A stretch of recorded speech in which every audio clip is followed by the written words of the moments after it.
Song of Solomon, chapters 1 through 4. This is Solomon's Song of Songs, more wonderful than any other. Young woman. Kiss me and kiss me again, for your love is sweeter than wine. How pleasing is your fragrance. Your name is like the spreading fragrance of scented oils. No wonder all the young women love you. Take me with you. Come, let's run. The king has brought me into his bedroom. Young women of Jerusalem. How happy we are for you, O king. We praise your love even more than wine. Young woman. How right they are to adore you. I am dark but beautiful. O women of Jerusalem, dark as the tents of Kedar, dark as the curtains of Solomon's tents. Don't stare at me because I am dark. The sun has darkened my skin. My brothers were angry with me. They forced me to take care for their vineyards, so I couldn't care for myself, my own vineyard. Tell me, my love, where are you leading your flock today? Where will you rest your sheep at noon? For why should I wander like a prostitute among your friends and their flocks? Young man, if you don't know, O most beautiful woman, follow the trail of my flock, and graze your young goats by the shepherd's tents. You are as exciting, my darling, as a mare among Pharaoh's stallions. How lovely are your cheeks, your earrings set them afire. How lovely is your neck, enhanced by a string of jewels.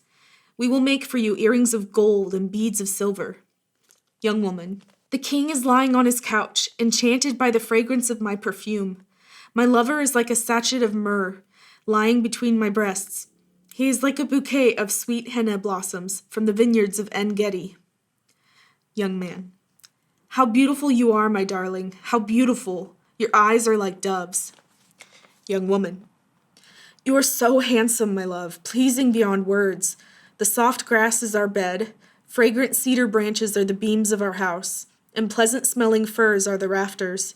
Young woman, I am the spring crocus blooming on the Sharon plain, the lily of the valley. Young man, like a lily among thistles is my darling among young women.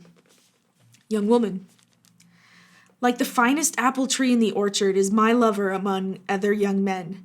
I sit in his delightful shade and taste his delicious fruit.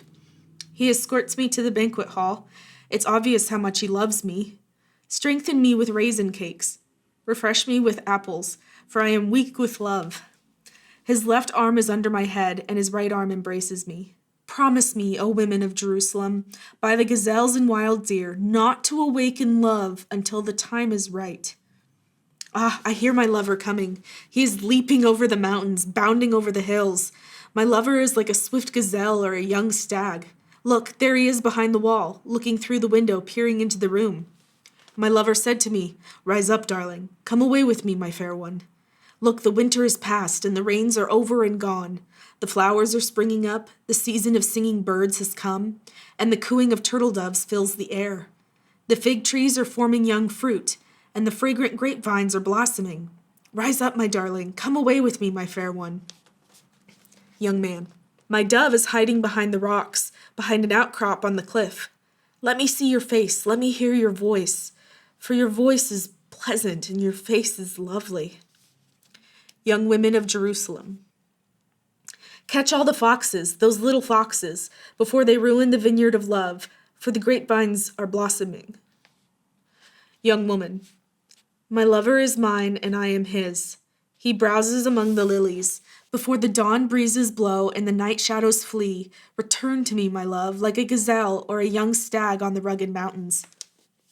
Young woman, one night as I lay in bed, I yearned for my lover. I yearned for him, but he did not come.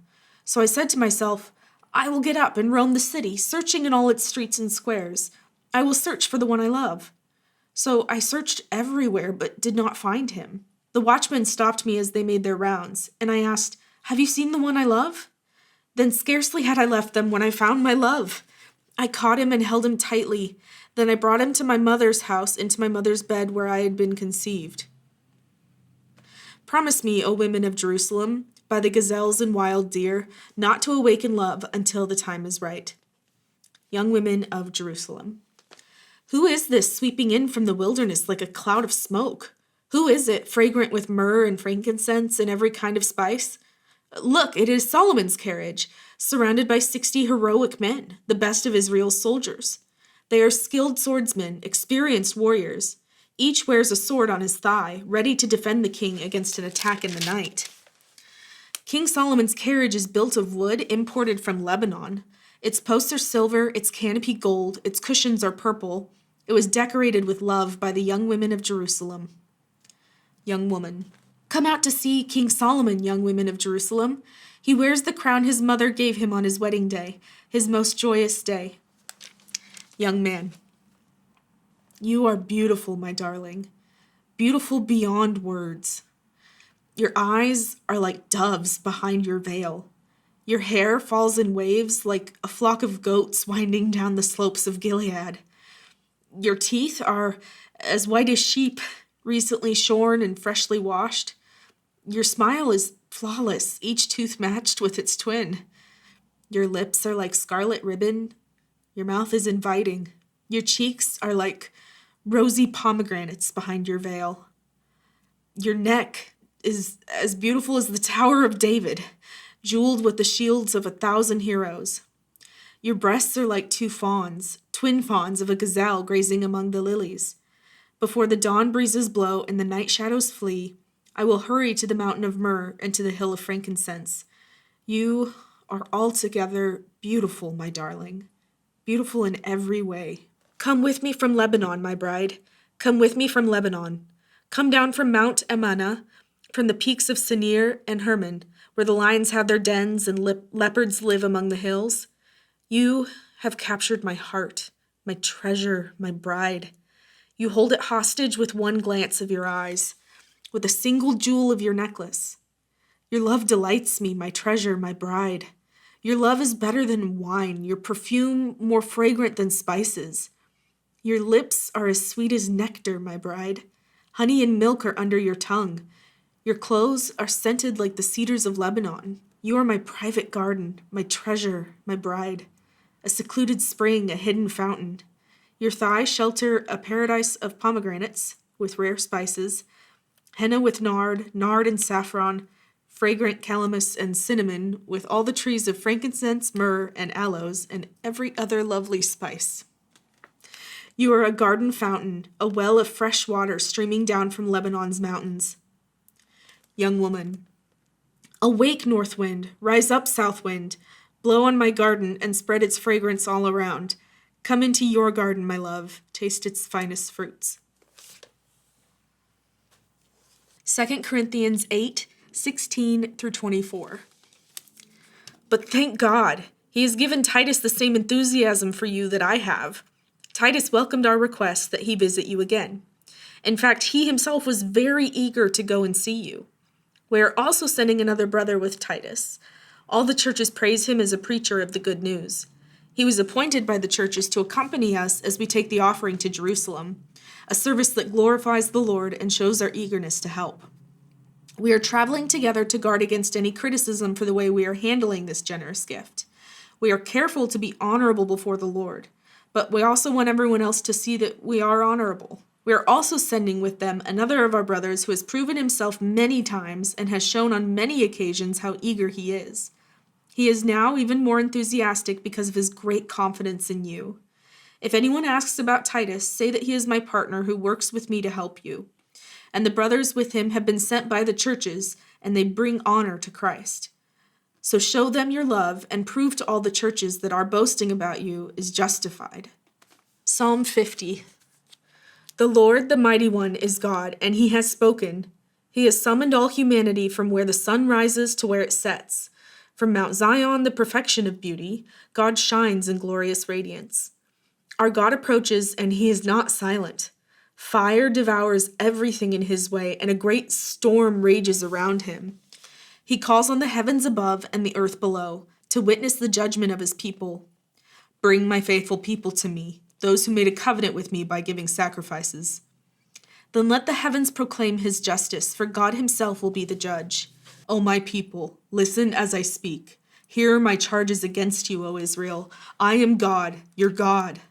I have no complaint about your sacrifices or the burnt offerings you constantly offer, but I do not need the bulls from your barns or the goats from your pens, for all the animals of the forest are mine, and I own the cattle on 1,000 hills. I know every bird on the mountains, and all the animals of the field are mine. If I were hungry, I would not tell you, for all the world is mine and everything in it. Do I eat the meat of bulls? Do I drink the blood of goats? Make thankfulness your sacrifice to God, and keep the vows you made to the Most High. Then call on me when you are in trouble, and I will rescue you, and you will give me glory. But God says to the wicked, why bother reciting my decrees and pretending to obey my covenant? For you refuse my discipline and treat my words like trash. When you see thieves, you approve of them, and you spend your time with adulterers. Your mouth is filled with wickedness, and your tongue is full of lies. You sit around and slander your brother, your own mother's son. While you did all this, I remained silent, and you thought I didn't care. But now I will rebuke you, listing all my charges against you. Repent, all of you who forget me, or I will tear you apart, and no one will help you. But giving thanks is a sacrifice that truly honors me. If you keep to my path, I will reveal to you the salvation of God. Proverbs 22:22-23. Don't rob the poor just because you can, or exploit the needy in court. For the Lord is their defender. He will ruin anyone who ruins them.